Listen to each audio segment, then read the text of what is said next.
This is huge! Meghan Markle has a comprehensive plan for divorce. Because she's got such a big ego, she probably thinks she can be James Bond. Didn't you know I'm not Meghan Markle anymore? I'm James Bond. Meghan Markle is reportedly being bombarded with Hollywood offers as whispers intensify around a possible split from Prince Harry, with growing speculation that her sudden return to acting narrative is being strategically positioned as a way to secure financial independence ahead of a potential divorce and a full personal and professional reset.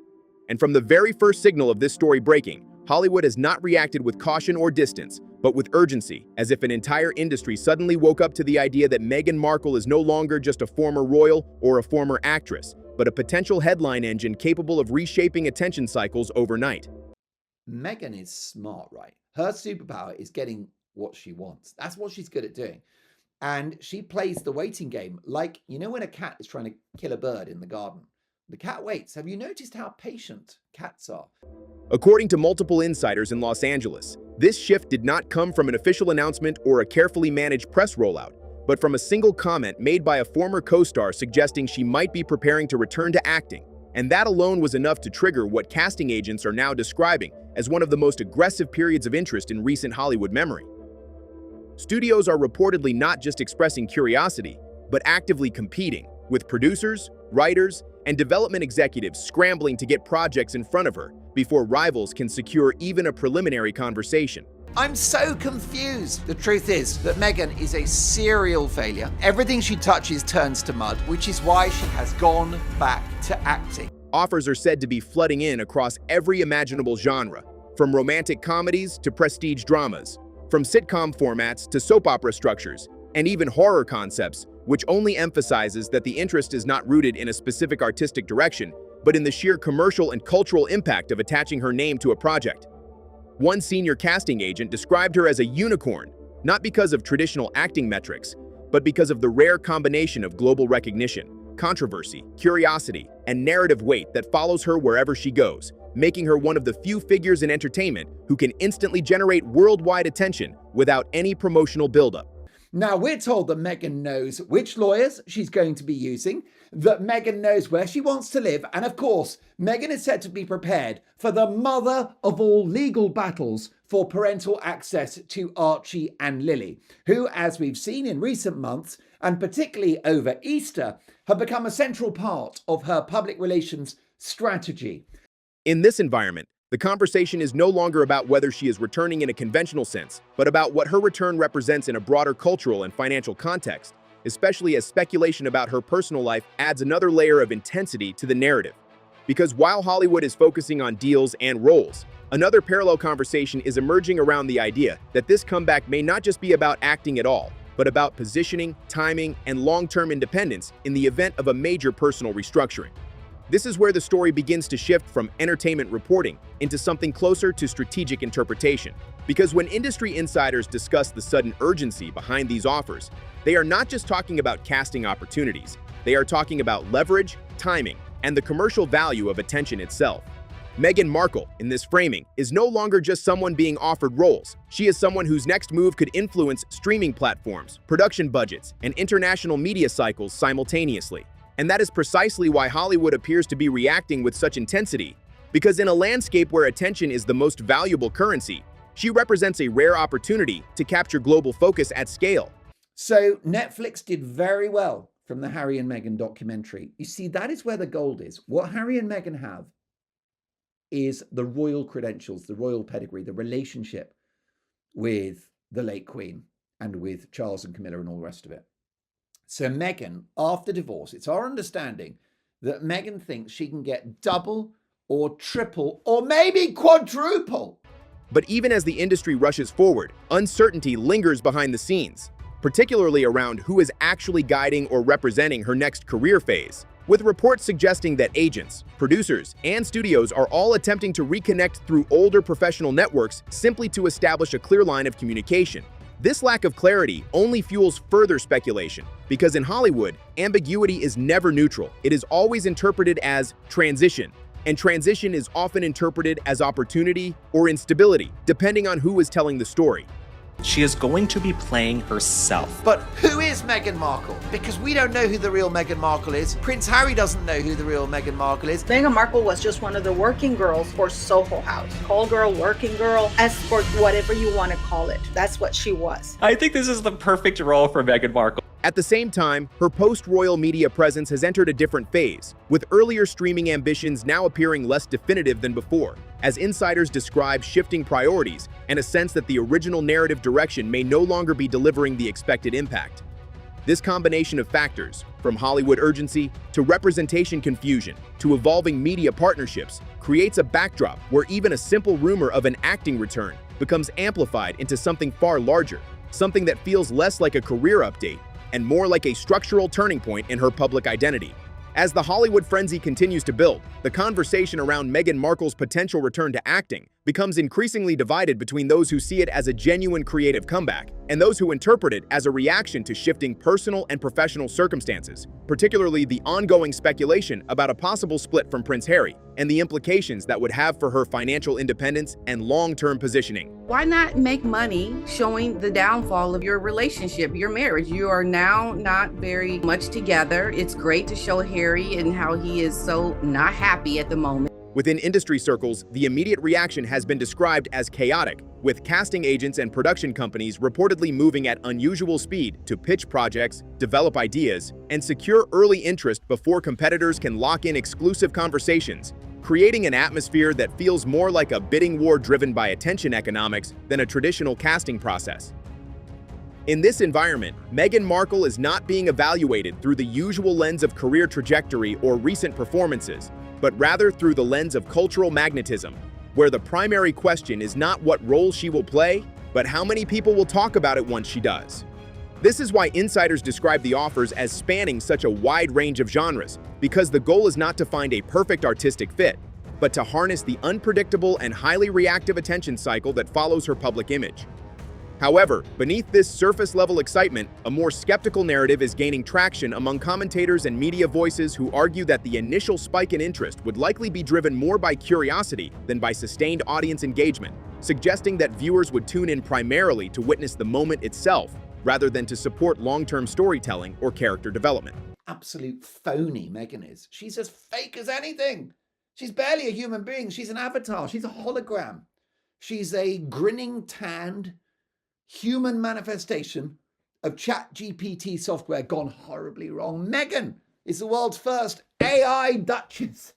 According to this perspective, the first appearance, the first episode, or the first project featuring Meghan Markle would likely generate massive global attention, social media discourse, and media analysis. But that attention could diminish quickly once the novelty fades and audiences shift focus elsewhere. This raises a fundamental question about sustainability, because while attention can be manufactured through controversy and anticipation, long-term success in acting typically requires a deeper form of audience connection that cannot be guaranteed by headlines alone. Critics also point to the practical challenges of re-entering an industry that has evolved significantly since she last held a regular acting role, noting that the competitive landscape is now more saturated, more globalized, and more driven by platform algorithms than traditional star power alone, which complicates the assumption that a high-profile return would automatically translate into sustained success. At the same time, there is growing discussion around how her current media positioning intersects with her previous streaming-era identity. It was revealed in Variety magazine, who are normally very pro-Harry and Meghan, that this guy, Ted Sarandos, will not take a call with Meghan unless there's a lawyer on the line. So there's no trust. And he knows that they've lost money on the Sussexes. But, what was the high point of Harry and Meghan's time with Netflix? It was the documentary, which was called Harry and Meghan. And that was a documentary in which Meghan mocked Queen Elizabeth with the whole curtsy scene. I didn't know what to do and had a curtsy. It was very embarrassing. And Harry looked like he wanted the ground to swallow him up. He was so embarrassed. And it's amazing that that attack on Queen Elizabeth made the cut, but it did. Which was initially framed as a transformative partnership designed to establish her and Prince Harry as influential content creators, but which now appears to be undergoing a quieter reassessment as priorities shift and narratives evolve behind the scenes. While none of these developments are officially confirmed, the accumulation of subtle signals, from shifting project focus to evolving public messaging, contributes to a broader perception that Meghan Markle is currently in a phase of transition rather than stability. This perception is further amplified by the fact that Hollywood appears unusually eager to engage with her at this exact moment, creating a feedback loop where industry interest fuels speculation, and speculation fuels further industry interest. In such an environment, even neutral developments become interpreted as strategically significant, and every potential project is viewed not just as entertainment, but as a signal of broader personal and professional direction. This is where the narrative begins to take on a more layered complexity, because the combination of entertainment industry momentum and personal life speculation creates a story that extends far beyond casting decisions and into questions of identity, independence, and long-term narrative control. Let's go through some of the best of Meghan Markle's non-suits acting. Hi. How'd you feel about it? It's the biggest piece of dog shit. Here she is as they open up her hotel room in CSI New York. Harry must love that one. Whether or not the divorce speculation holds any factual weight, its presence in the public discourse inevitably shapes how the acting comeback is interpreted, turning what could have been a straightforward career move into a multi-dimensional media event that blends professional ambition with personal narrative speculation. As the situation continues to unfold, the central question becomes not whether Meghan Markle is being offered roles, or whether Hollywood is interested in her return, but what this entire wave of attention actually represents in a broader strategic and cultural sense, particularly as speculation around a potential split from Prince Harry continues to circulate alongside discussions of financial independence, brand repositioning, and long-term control over personal narrative. In this context, the idea of a return to acting takes on a meaning that extends far beyond entertainment, because it begins to function as a potential mechanism for redefining identity in a way that is separate from royal association, media partnerships, or collective branding structures that have defined much of her public life in recent years. This is huge, right? So Meghan is strategic. She waited a long time to pounce on Harry. She identified a guy that was emotionally broken, PTSD, trauma, all that stuff. A damaged little creature, and she zeroed in. And it was mission accomplished. But she waited and she was patient and she played the game beautifully. Well, she'll be doing the same now. From a purely industry perspective, Hollywood offers something that few other sectors can match, which is the ability to convert visibility into financial opportunity at scale. And that alone makes the sudden surge of interest in Meghan Markle's potential comeback particularly significant, regardless of whether it is driven by artistic interest, commercial calculation, or public fascination. However, the most controversial layer of the discussion lies in the interpretation that this moment could be part of a broader personal transition, with some commentators suggesting that if a separation or divorce were to occur, the ability to immediately step into a high-visibility, independent career path would provide both financial stability and narrative control in a way that few other options could match.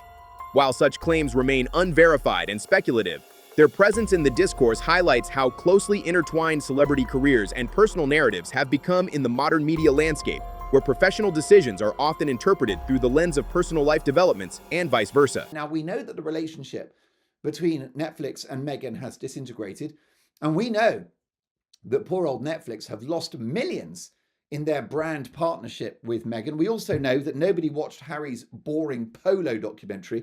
Oh yeah, it's so exciting.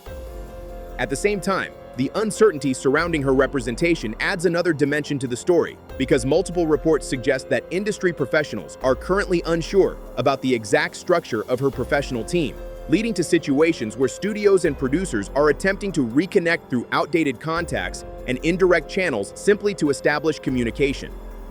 This lack of clarity contributes to the perception that a larger transition is underway, even if the exact nature of that transition remains unknown. And in Hollywood, such ambiguity is often enough to generate momentum on its own. Meanwhile, the entertainment industry itself is operating in an environment where attention has become the dominant form of currency, meaning that projects are increasingly evaluated not only on creative merit, but on their ability to generate immediate cultural conversation, which places figures like Meghan Markle in a uniquely powerful position because their involvement alone can create global discussion cycles before production even begins. But be clear that Netflix aren't stupid, and they've lost a lot of money, and they've also totally torched their reputation as a platform for great content. But Sarandos is not stupid, right? This is a guy that's at the helm of the biggest broadcast platform on the planet. However, this same dynamic also introduces volatility, because attention-driven success is inherently unstable and can shift rapidly once novelty fades, leaving open the question of whether initial audience curiosity can translate into sustained engagement over time.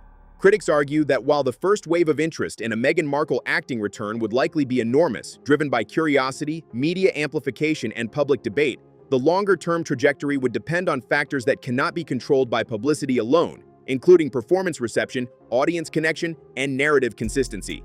This tension between short-term impact and long-term sustainability lies at the core of the current debate, because it highlights the difference between being watched and being followed, between generating attention and maintaining relevance. Ultimately, the story surrounding Meghan Markle's potential return to acting is no longer just about Hollywood offers or casting decisions, but about how modern fame operates in a system where personal narrative, public perception, and entertainment value are constantly intertwined. The only reason why Netflix has stayed in the game with Harry and Meghan is because they are anticipating that the couple will divorce, and Netflix want to be close to Meghan so they can have the exclusive and they can have Meghan My Story, which will be a 10-part awful documentary about her and her terrible life being married to Harry. Whether this moment evolves into a genuine career renaissance, a strategic repositioning, or simply a temporary spike in attention will depend on how the next moves unfold.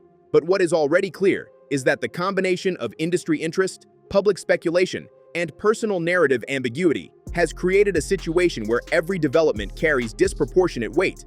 And in that environment, even the smallest confirmation or denial has the potential to reshape the entire conversation, because this is no longer just a story about acting, or Hollywood, or even celebrity culture alone. It is a story about how modern public figures navigate moments where every decision becomes amplified, every rumor becomes meaningful, and every possibility becomes part of a larger narrative that the world is watching in real time. As the final layer of this unfolding story comes into focus, what stands out most is not just the noise around Meghan Markle's potential return to acting, but the sheer speed at which narrative speculation has transformed into a global entertainment storyline that blends Hollywood ambition, personal life rumors, and media-driven interpretation into one continuous cycle of attention. Whether the reports about bombarded offers are fully accurate in scale or slightly amplified through industry storytelling, what cannot be denied is the timing of everything surrounding her name right now, because the combination of casting buzz, former co-star comments, and ongoing public curiosity has created a moment where even the smallest signal gets magnified into a headline. She's accepted now that she needs the money and that her career is absolutely in the toilet. In Hollywood terms, this is exactly the kind of environment where deals begin to form, not because everything is confirmed, but because perception itself becomes a form of momentum. And once momentum starts building, studios and producers are often unwilling to be the ones left behind. That is why insiders describing offers across multiple genres matters so much in this context, because it signals that this is not about one specific role or one specific project, but about the broader idea of attaching Meghan Markle's name to anything that can generate global attention. At the same time, the shadow of personal speculation continues to hover over the entire discussion, with ongoing chatter about her relationship status and the possibility of a future separation from Prince Harry, adding another layer of intensity to how audiences interpret every professional move she makes.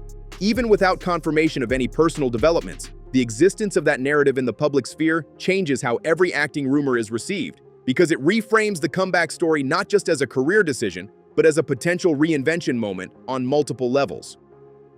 What makes this situation particularly compelling from a media perspective is how it reflects the modern entertainment ecosystem itself, where fame, speculation, and business opportunity are no longer separate forces but deeply interconnected systems that feed into each other in real time. Financial and public relations life raft after Harry and she go their separate ways. This project is a post-divorce project. A single comment from a former colleague can trigger industry conversations. Those conversations turn into insider quotes, and those quotes then circulate across global media platforms until they become perceived as reality by sheer repetition and amplification. In that sense, Meghan Markle's situation is less about one individual story and more about how celebrity narratives are built today, where attention is both the fuel and the product. And whether or not she ultimately signs any acting deal in the near future, the reaction alone has already proven one thing: her name still carries a level of global pull that very few figures in entertainment can match, regardless of whether the conversation is driven by excitement, criticism, curiosity, or controversy. At this point, all eyes remain on what her next official move will be, because silence in a story like this is never neutral. It is always interpreted. And in Hollywood, interpretation often moves faster than confirmation. So whether this becomes a full return to acting, a carefully controlled selective comeback, or simply another wave of speculation that eventually fades, the industry has already revealed its hand. Meghan Markle remains a figure who can shift conversations at scale with almost no warning, and that alone is enough to keep this story alive far beyond a typical entertainment headline cycle. And if you enjoyed this breakdown, make sure to hit the like button, drop a comment below, and let me know what you think is really going on. Do you believe she's actually making a full comeback, or is this just another wave of Hollywood speculation? Also, feel free to suggest in the comments what you want to see next on Crown Clash, because I'm always looking at what stories you want covered next. And of course, don't forget to subscribe to Crown Clash, because I'm bringing you the latest, most talked about celebrity news and breaking entertainment updates every single day.